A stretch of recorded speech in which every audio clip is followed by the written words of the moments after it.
welcome to The Shifter. John Vance, Nick Brunacini, Terry Garrison, all in the house. Are you sensing something? No, I'm just smiling at all the cameras. Oh, all the cameras. And I forgot where they all are.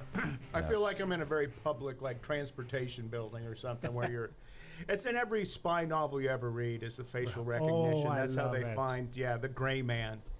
A friend of mine is running a company right now that does facial recognition and stops people at hospitals from robbing the honor system at their little snack bars because they're supposed to pay for it. But if it recognizes John Vance didn't pay his bill last time, it sets off an alarm or locks you out, or some security guards come up and hit you in the head with a baton. Hand over or the something. Snickers. Yeah.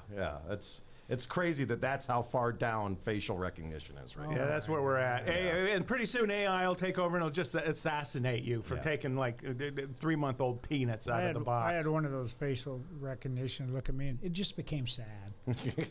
Oh, look at that little man. Oh, he's so sad. He's from the desert. He's got skin. How are you guys doing today? Good. Good. Very nice. Yes. Yeah.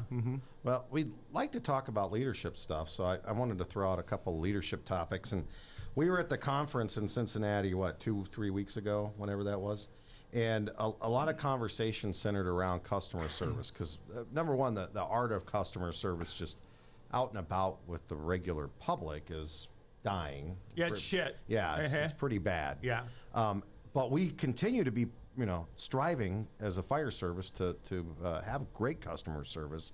But then the question came up about customer service on the inside out, and what does that mean, and how come our internal customer service will affect our external customer service?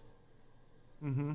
So. Yeah, Bruno Where do said we it start? best, right? When he said, "Follow ugly kids home, and you'll find ugly parents." We've said that a lot on this show, and Bruno wrote about it, and it makes perfect sense. I think we might have talked about it at the conference. Even it gave some examples of them. We'll do it here today. But that whole deal about following ugly kids home and finding ugly parents isn't about how they look. Obviously, it's about how they treat other people.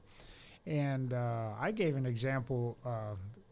Just happened at the school that my grandson goes to, where there was a kid who was saying bad jokes, and he was picking on people, and he was using the N-word. Well, just so happened his dad was the coach for one of the sports teams, volunteer coach at one of the sports teams. And I witnessed his dad with the same behavior towards the kids that were, he wasn't saying the bad jokes, but he was treating them like shit. And it's like, well, there you go. You got the kid. So the kid got removed from school, and then dad eventually got removed from coaching. And you saw that pass through. But that was just an example that occurred over the last couple of weeks outside the fire service. Pretty amazing. How trainable? So I always wondered about the ugly kids, follow them home, ugly parents. So how trainable are those people with the ugly parents? Because how much of that is embedded in them that you're never going to train away or get their behaviors to change? Or is it possible to get their behaviors to change if they were raised that way? Well, I feel strongly that you can change behavior. And we talked about that too, where people will come to me and they go, "Chief, he's just got a bad attitude. And how do you deal with his attitude?" And I'll ask, "Well, what's his attitude?" "Well, he comes in late. He doesn't participate in training. He's mean to the customers." I said, "That's not an attitude problem. Those are actually actions that person has taken. Those are behaviors. You need to hold him accountable and tell him not to do that, and have conversations with him about that, and then hold him accountable if he doesn't change." But that's a behavioral thing. There's some people that are just idiots, right? I mean, they're going to come to work and they're going to be knuckleheads, and they don't need to be in the service delivery of the fire service. And those people have to lose their jobs eventually. We can't keep them on, because when they put that name on the back of their shirt, they represent all of us, right? Both on and off the job. How often do you drive to work or drive around the city and you see a fire department sticker, a union sticker on a truck or a car, and that guy's driving like an asshole? Mm-hmm. Come on, dude, man, you're representing everybody, right? Mm-hmm. It's kind of goofy. So that's why Nick doesn't have a sticker on his car. No, and I'm not around long enough for them to think I'm an asshole. I'm not in their field of vision at all. I have no I I have no stickers either. Yeah. I drive in the city of Phoenix where like the average is every motorist has 1.5 guns in their car. So Right. yeah, being nice in traffic means survival. Or just fleeing faster than them and they can't get you. I always found that to be the best. But I believe to a certain extent you can change people's behavior. Right? I mean, Yeah. we have to be able to do that because nobody comes in perfect and we're not perfect. And I know there's probably a time in my life where I had a boss somewhere along the way change my behavior because probably did something that was being a knucklehead. We can do things organizationally that encourages the member to change their behavior. They have to voluntarily join Right. the fire department. So if it's a deal that we have to keep deprogramming and reprogramming them, like you said, they probably should get a job doing something else. But so talking about this inside-outside customer service piece, I was thinking the other day because it's so important the way you treat your employees has such an impact on how they treat their customers. I think I was thinking about writing an article, and the article would be titled, "Hey, idiot, be nice." Kind of an oxymoron Yes. there, right? When you call somebody an idiot and you're belittling them and you expect them to be nice to the customer, it doesn't work very well. No, I it don't doesn't. think. You know, it all really everything's got to support doing the work. And you know, when you look at that, then that's kind of what we did in the leadership thing is we moved the work to the top. Because the work that we do is very important. You know, it's a public safety thing that is a basic level of keeping society safe. So whether it's a community-wide disasters going on or a house fire or a heart attack, whatever it is, see, it's already pre-programmed and set up for us to be successful because people just love that. We show up and we help them. So I figured out pretty early in my career that was where that's where they measured your performance is your ability to go out and deliver service. So we figured out, well, if you do this, so when you go out and you're nice to everybody and you do your job like you're supposed to, is that buys you the freedom to live a free life in the station, basically, within limits, you know, because like we said, that one-page rule, there's certain things that if you get caught doing them, it's fatal. You're done. Right. So you want to avoid that. But an example of this inside-outside leadership is we were kind of well-known as B-shifters and being a pirate ship and all the other stuff at the station. We had a great time when we went to work. We loved going to work. It was a lot of fun. Well, and they were having a discussion one day because there was a shift war going on at our station. Right. And it wasn't mean-spirited, but it was like, no, you guys are stupid and we're smart, and you know, it was back and forth. There was a typical shift war. No one got blown up or killed. But our bosses were talking about this, and they're like, okay, we finally got the B shifters at 11. They've done it. They're set up and we can execute them. And they started processing this, and of all people, it was this like medium level IQ BC that represented us, who wasn't on our shift. And they're looking at the whole station dynamic. And this guy comes back, and he was looking at citizens' complaints. And he says, B shift is the only shift at 11 that has 0 citizens' complaints. Everybody else has buckets of them. And he said, so what are we going to do? Those guys piss everybody off being themselves in the station, but when they go out, they're golden. He says, I vote we do nothing. And it was like having a hung jury. So that's what and we knew what can you do really? Because we go out, we do our jobs. So as long as we do that, we're going to be okay. And see, and we were all conscious and alert members, and we could see what was going on in other parts of the city. So there were stations that we thought, no, if one of my loved ones was in trouble, I don't want those mouth breathers going on them. I'd rather have us, you know, this merry band of pirates go deliver service. So that really kind of became the driving force for the way we operated, at least on the task level. But you know, it's interesting because I know that situation, and you guys on the task level were being nice, but the tactical level, your tactical level boss wasn't a very nice guy. But because the organization and the strategic level and Bruno and all the people within the organization were nice, your boss was such an aberrant personality in that system. It's like, okay, we can outperform that guy. The problem is when you have those people throughout. Especially at the fire chief's position. Exactly. See, because that became the rubber bumper for us. It's like, if it gets up to him, he's going to do the right thing. Right. See, so we all trusted him that way. And in fact, it became obscene. Like in meetings with him, people would actually start to tear up and call him mommy, and strange Freudian shit like that was going on. And, you know, he was kind of like, Jesus Christ, can I be the dad, maybe? No, you get to be both. In fact, none of us know this, but it's going to be really big in the future to be both. So, you know, just embrace it. Be the mommy and daddy that all of us never had. And he'd look at me funny, think, well, but it's an occupational thing with you and me, buddy. Yeah. Yeah, I mean, we just... But the system was always supportive, right? Oh, 100%. And there was people within the system. In fact, there was a few of them, right? There was more than a handful of knuckleheads. Oh, yeah. The Phoenix Fire. Oh, there were a ton of them. Yeah. It's no different than it is today, Terry. So, It's the difference at the top is that's the seasoning cabinet. And so if you put in enough garlic and oregano, it's going to be delicious. Too much and it's shit. Yeah. So it's.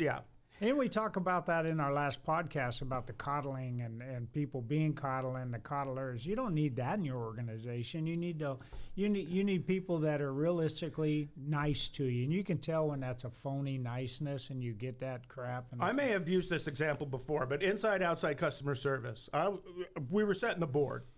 The call comes in. No, you can't.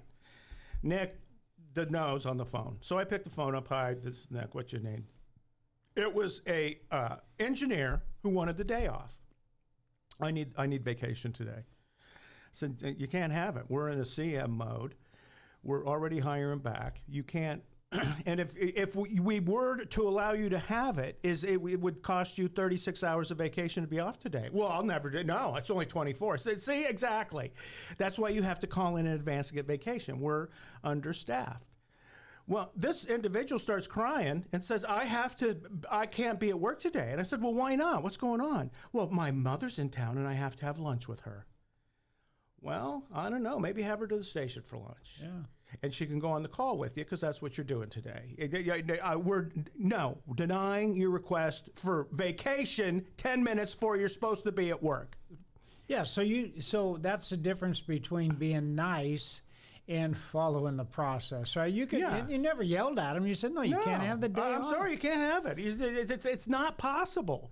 You know, it's interesting how, as bosses, we have that positional leadership, and you don't have to be mean to people. I mean, and I've said it before, you know, in Houston, unfortunately, and in other fire departments, I had to lay people off. In Glendale, I had to lay a couple guys, and I wasn't mean to them. They went through a process. They did this. I had to react this way. They did this again. Then I had to react this way, and at the end, they lost their jobs. And it's like, I'm not going to be mean to your. I'm not happy with you. I'm actually mad at you because now we got to go through the process of hiring somebody and all the training and everything that you went through. But I'm not going to show that and be mean to you. So whatever you do tomorrow, you're not going to do it wearing a Glendale Fire Department T-shirt. Good luck to you. But sometimes our boss, when they get caught up in some sort of disciplinary deal, and I could see that, you know, when you're on a fire ground and somebody does something goofy and you're in that autocratic position where you just get mad for, get the heck off the roof, or whatever that looks like. But when you're in an actual process and you're dealing with somebody in a disciplinary process, there's no reason to be mean to them. Well, what Churchill say? You know, if you're going to shoot a man, you don't have to be mean about it. Just kill him and be done. Did he say that? Yeah, Churchill said something to that effect. Don't do what you got to do and don't be an asshole about it. Yeah. You can smile and cut their head off. Yeah, and also the other about the smile, don't look like you're really enjoying it when you fire somebody. Even though I had fired a guy and it was a very enjoyable experience for me, he never knew how much fun I was having because he absolutely needed to be fired and not be a firefighter no more. And but you can't do the gotcha. Oh, I gotcha. I knew a fire chief that would take a box of Kleenex and set it on the desk and just look at the firefighter for a second, like without saying anything. So it starts to get in the firefighter's mind. And it's like, why is he putting a box of Kleenex in front of me? Then he would proceed to fire the firefighter. And he goes, it's like batting around a mouse. I'm a cat batting around. Oh. So he was a mean SOB. Yeah. And he was doing this just to be mean. He loved that power. Hey, you guys said something about loving work and loving what you do. And how do we love what we do while also dealing with an awful boss? How do we create an environment where we can control and get away as much as we can from that awful boss who's setting a bad tone, who's the ugly parent? Well, Bruno said it over and over again: is people don't quit their jobs, they quit their bosses, right? And I've quit a boss before too, because I had a boss who was just not a nice guy. And the mean things he was doing not to me personally, but he was doing to the fire department by budget cuts and trying to make 2-person engine companies and decrease. I mean, he was impacting the entire fire department in a real mean-spirited way. I couldn't outperform that, right? He was just mean. But I've always thought that, and I don't think this is the right answer, but this is a answer, is that we have a lot of opportunities in the fire service, right? I've been fortunate enough to, in Phoenix, if you get a boss that you can't work with, go to another fire station. Somebody will fit with that guy, whoever that guy is, but go to another fire station and enjoy your job. If all you can control is yourself, right, and you need to leave and get away from that bad relationship, then get away from the bad. Sometimes we stay too long and tolerate that. But the organization, once again, for us, we always had trust in the organization that guy was, whoever that idiot was going to be dealt with eventually. That mean-spirited boss. I worked at a station. I was an officer there for 10 years. And during that 10 years, 8 years of it, we had the worst boss in the field on any shift. Yeah. Yeah, on purpose. It is the people above us wanted us to promote, and we didn't want to. We wanted to stay where we were in our little task level cocoon. And so to motivate us, we would have different, full array of bosses on the east side of town there. And it was always us against our boss. So that became kind of just the way you played it. In that time, we had one really good boss, and most of the rest of them were not. They were, but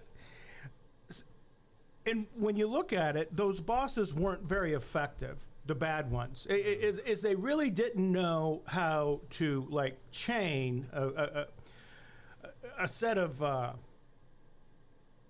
activities together to get a produced desired result. So like you could set up companies, like when I was at BC, you could figure out this guy's an asshole and he needs to quit being an asshole on calls. So there was a certain routine you would go through with those people. Right. You'd meet with them and say, hey, knock it off, and or you'd broach it softly. So it's almost like they think, oh, he's just worried about this, and I'm so smart, and I'm so much better, and blah, blah, blah. Well, after about the third or fourth discussion with them, as they started to understand, oh, this is different. He's not just making observations. Now he's giving me like directives. If I don't do, he's threatening to do this and that. So that was the way you would kind of go after them. But when it was happening to you, the solution is just to keep doing your job. If I keep performing like I'm supposed to, there's nothing they can do to me, because I watch all these other people. I go on calls with them, and some of them are not competent. You said it earlier. When the fire chief retired, it didn't change the cosmic makeup of the fire department. It was the same group of people were there minus one. So one of the 2,000 left. Well, it was just the wrong one, and then all the others that took the place it changed it too much. Right. So you could no longer count on that of doing your job of okay, this is my cloak of invincibility. If you did your job, they didn't care, because that wasn't the benchmark anymore.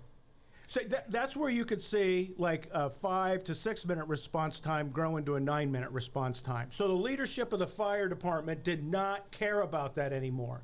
They cared about whatever their bosses in the city told them to care about, which is typically being large and in charge. That's, okay, we're the ones, and boom. So Yeah. So, and I didn't know you were going to ask this question. I didn't know this was going to be the topic, but I was just happened to be carrying because I'm reviewing it again for what we're going to teach, and it's the Phoenix Fire Department way that we put together as an organization, where we actually outlined what good behavior looks like and bad behavior looks like, right? Even though we all know that, we came together as an organization. We said, okay, this is what it means to treat people nice, and this is what mean looks like. If you don't have that from the top of your organization down, when you get the asshole battalion chief or your next level supervisor, and you don't have something to hold them accountable, because people will say the same thing. Well, it's just their attitude. That guy's just got bad attitude. Well, what is he doing? Well, he's threatening me. He's doing this. He's doing. But that's not attitude. Those are behaviors. Those are actions. Those are correctable within a process. But you got to have a process in place, and that's what that guy had before he left. He had this, and he believed in it, and we all believed in it. And then after he left, this was never spoke of again. yeah, And behavior became, I don't know. I guess it just wasn't. It wasn't enforced using this, but you can enforce, right, how you treat people. Well, I know you've codified this in some of the other organizations you've been a chief of. How do you go about promoting, like discovering and then promoting what your culture Well, is? so it's interesting because so I'll put that the camera if you can see that. I don't know how to do that. There you go. So that's the PFD way, which this is from what, the 1980s? yeah, something like that. Yeah, it's so when I went to well, every fire department I've went to, we've done something similar to this, where it's like we started talking about it's all that deal when I come in. It's when I heard that, hey, are you going to start holding these people accountable, chief? And you're going to start holding these people accountable, chief? And it's like, what's going on? You start hearing their attitude, and then you realize, no, it's behavior. So it's like, hey, do we all agree that there's a certain level of behavior that we ought to be following? And you get your command team to buy in on that. You get the labor leaders to buy in on that. And then you put together a process, because it can't come directly from the fire chief down. It's got to be an organizational approach to it. And then we put together teams in each one of the organizations I was with. And we got people from we got firefighters, engineers, fire captains, chief officers, labor leaders, and we put together, what do we want the behaviors to look like? And it all pretty much looked like this, but there were some changes to it. There were some additions to it. And then everybody agreed, no, this is the way we ought to look. And we were able to process that organizationally, and then we sent it out to the membership, and we did that, and then we used the accountability model, where we gave the expectations, we gave them a book, we trained on the book, we held them accountable. And, it wasn't perfect, and it's never going to be perfect, and there's going to be people out there going to fight it every step of the way like I've had, but it takes an entire organization to process it. And I guarantee you that whatever organization it is, people want to be treated nice. And there's a large number of people who, when they see other people being treated bad by one or two guys, like we had a boss who was just a knucklehead. Well, he didn't have any support in the system. There was people everywhere within the system saying, yeah, good luck to you. You got to work for that guy. He's a knucklehead. So the system gets around the be nice part. And it's not I use the words be nice, but there's actual actionable behaviors behind the be nice part that you have to follow. And then you hold people accountable. But you got to identify what bad behavior looks like. You got to identify what good behavior looks like. And then you got to say, okay, we want to accept this. And you process that down through to the customer too, right? There's organizations that don't have conversations about how they should treat the customer. Well, this should be a part of it. But along with that, you should have conversations about how you're going to treat each other within the system, so it gets processed through to the customer. Is that kind of what you're looking for? Yeah, that makes a lot of sense. And we always talk about how lucky we are. We get to go out and see how other fire departments operate.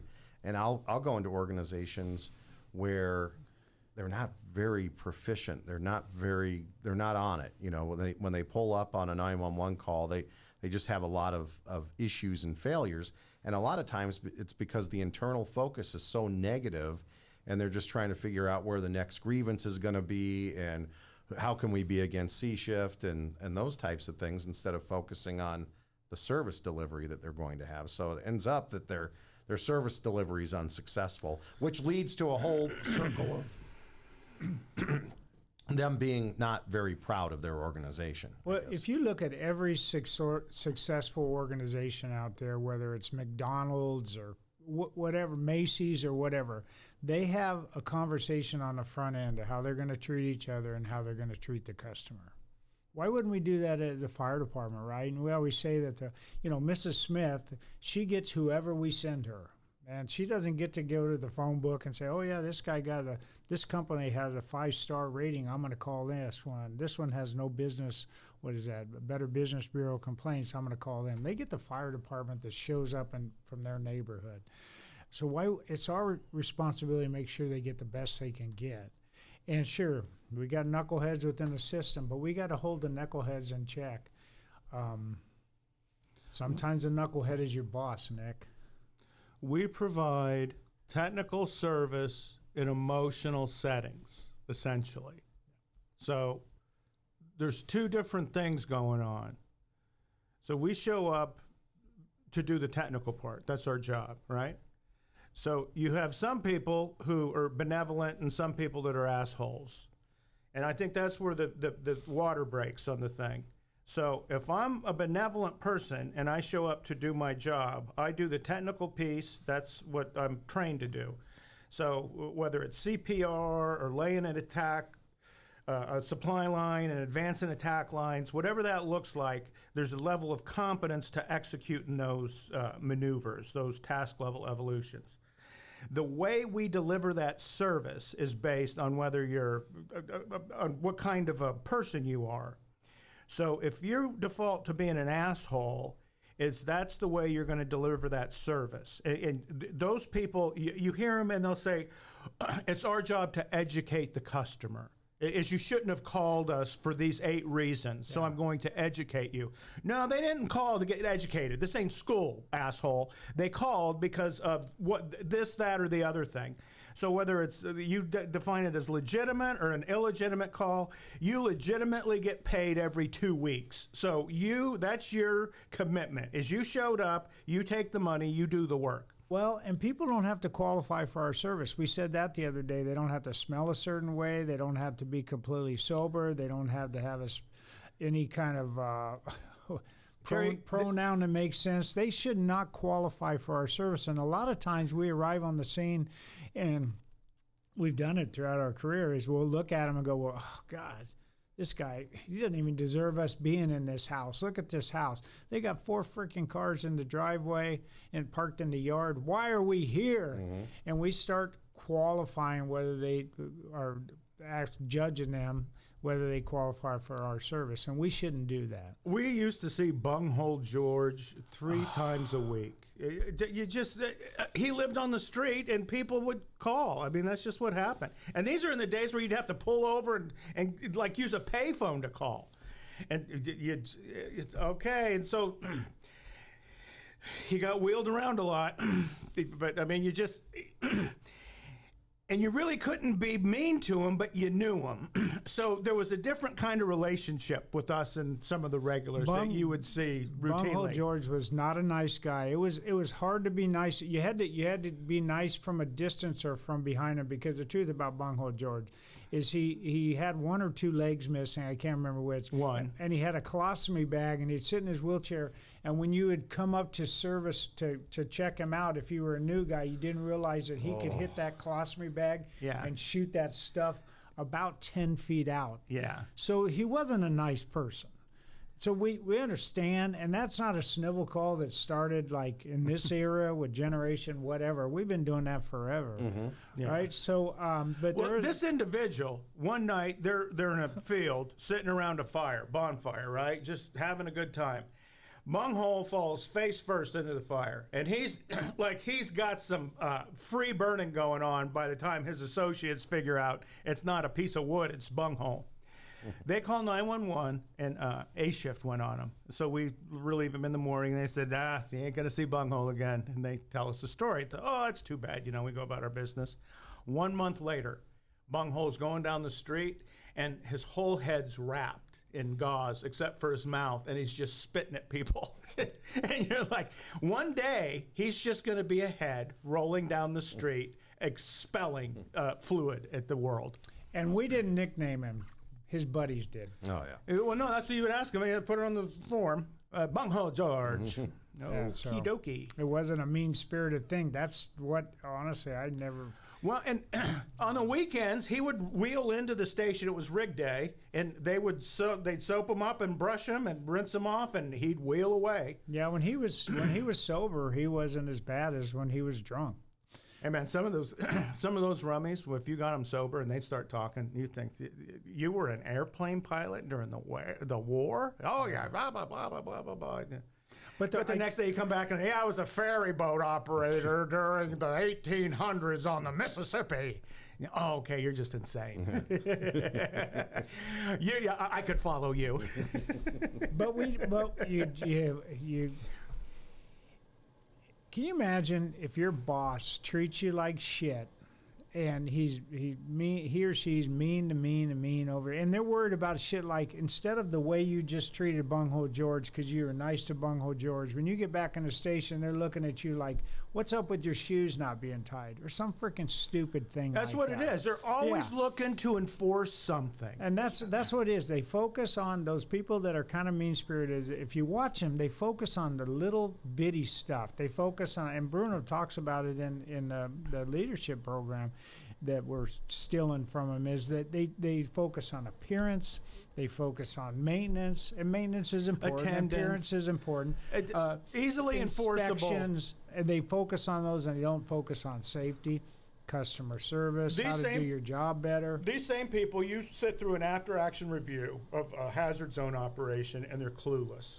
And you're like, So you're going to do a timeless tactical truth. Yeah. Okay. Start with that then. All right.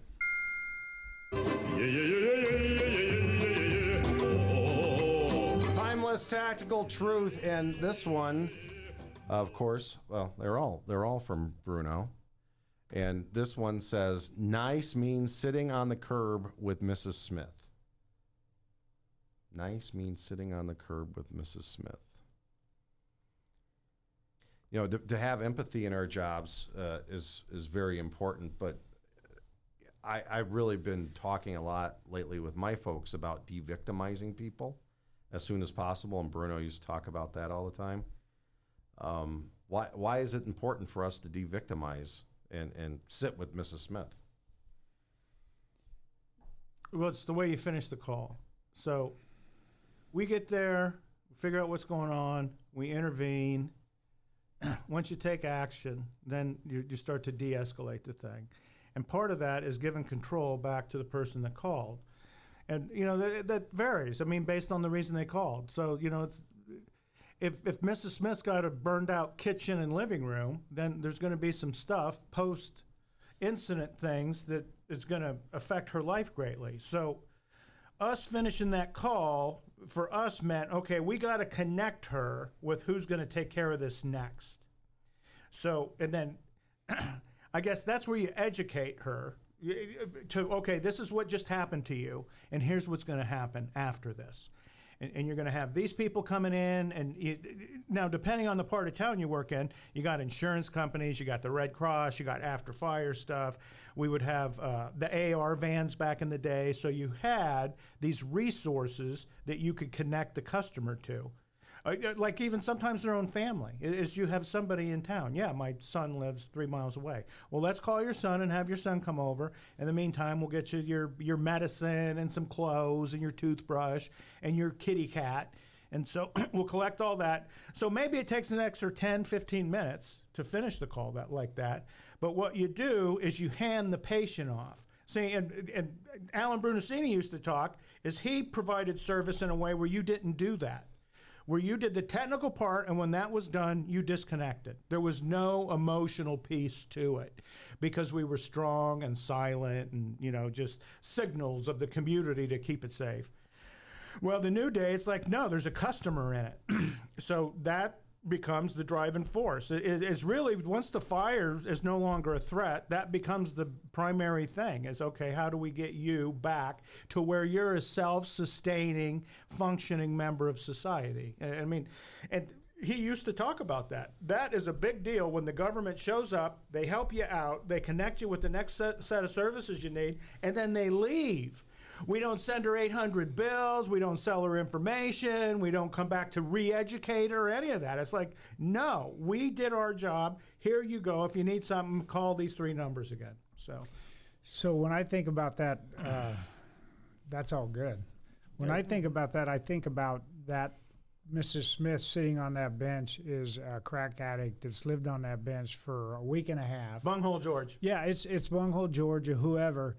And it's like, sitting there with them for a second or a minute or whatever while you focus on the work. And Nick said that in our leadership. We got to go back and focus on the work. So what can we do for this person? Well, Narcan, get them in an ambulance, get them transported, whatever you can do for them.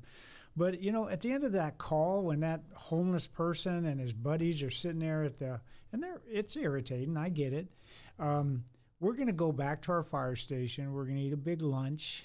We're going to get in our big red trucks with our 4-wheel drives, and we're going to drive away to our houses, and we got a pretty good life. And if you could just spend a little bit of time focusing on, okay, let me just empathize with this person, or even sympathize, because maybe you can't even put yourself in that position. It's like, I could never see myself that way. Well, we know people that were firefighters in big trucks that later on slept on benches because of addiction. So it could happen to anybody. So for me, the real challenge for our firefighters is not the Mrs. Smith with that kitchen fire. I think that's a challenge too. But the biggest challenge is how do you keep that same temperament and that same giving perspective to people that are really, they're just down, right? That's the hard part. That's the challenge. And you make a big deal out of that, right? When a fire captain sees their firefighter treating somebody kindly in those situations, go back to the station and say, hey, man, what you did there was really well. Now, next time, don't get so close, because maybe they have, whatever it is, teachable moment, but really hold them accountable for that really good behavior that they just witnessed there. Or if somebody treats them like shit, you take them back to the station and say, hey, we can't do that, right? Here's why we can't do that, because it's a direct reflection on us now. If you treat that person like shit and it's witnessed, say you stand them, and I've seen this too, and you've seen it too, we stand over them like we want to kick the shit out of them, and cars are going by. They don't remember the guy on the ground. They remember the attitudes of the people standing over them and how they treated that person. And I think we just need to be very careful with that as we go forward. Well, a big issue in the fire service is PTSD from your career. It's, you see this and that and the other thing, and depending on who you talk to, some mental health people say, no, if you're a fireman, you got PTSD from your job. And others, it's like, well, now there's 4 things that if you have those 4 things, then you've got PTSD. Well, as I look at it, I don't have those 4 things. I have no trouble going to sleep. I don't have flashbacks of that kind of thing, and whatever the other 2 are. Okay. So it hasn't caused that much disruption. And part of that, the protective effect is being nice to people. Yeah. Is I worked with 2 engineers when I was on a company, and they were the most judgmental son of a bitches I knew that I ever worked with. And they were. I mean, they had their own personal beliefs about how life looked and what you were supposed to do. And they didn't agree with each other on about 90% of it. But they got along. They were best friends, and it was through the work we did. Right. And so they would show up on calls, and they would not judge people or educate them. They would make simple declarative statements. My husband tried to kill me, and he beat me and did this and that and the other thing. And my engineer, Ronnie, would say, ma'am, that's horrible, but we don't have a pill for that. So we would just sit down and try to talk them through it and get them to where they felt better after we left than before we got there. That became the thing. No, just don't piss them off and try to de-escalate, and maybe they'll go back to bed. Here, have a bottle of water, and we'll give you some taxi vouchers. Or if you identified a work objective when you go on these calls is try to make them feel better after you leave, that'd be a pretty awesome objective to try to shoot for on every call. Yeah. Now, you're not going to do that every time. Oh, no. I mean, that's... But if that's like, hey... Sorry, your family died. Our objective, we're going to focus on the work, but one of our objectives with our work is to make them feel better. Yeah. That'd be pretty awesome, wouldn't it? Isn't that what most people want from a service encounter? I go in and I get some service and I leave feeling better than when I went in because I got whatever need met. Like if it's going to a restaurant or the hardware store or wherever. And like Vance said to start this off, man, service is going to shit today. As you go into a place, if you get good service, it's an accident. Yeah. Well, Maya Angelou said that people will remember how you made them feel. They'll forget a lot of what you said, but if you made somebody feel like they were a hindrance or you made them feel like crap for calling 911 for the 10th time this week or whatever the case is, they're going to remember that.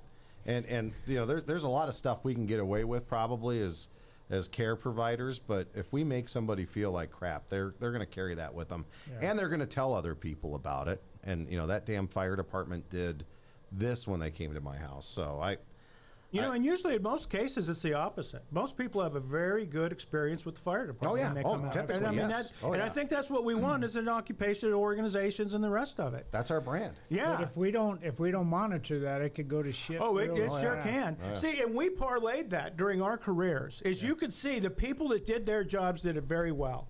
So we started off with a certain benefit package when we began our career, and at the end of it, it was did not reflect what it looked like starting. No. And that's because we had an organization that figured out, okay, this is what the people want. We're going to give them this. We're going to put it on TV through the news for 5 minutes every single night. Well, that's a good spot to leave it, gentlemen. Sorry, Vance, you're going to have to edit this one a little bit. Yeah, that's okay. It's here. Very good. That's what I'm here for. So, great discussion. Thanks as always, guys. It was good hanging out with you. We'll be back real soon. If you've got questions, comments, whatever, send them to us. Our information is in the show notes. Until next time, thanks so much for listening to B Shifter. Shout out.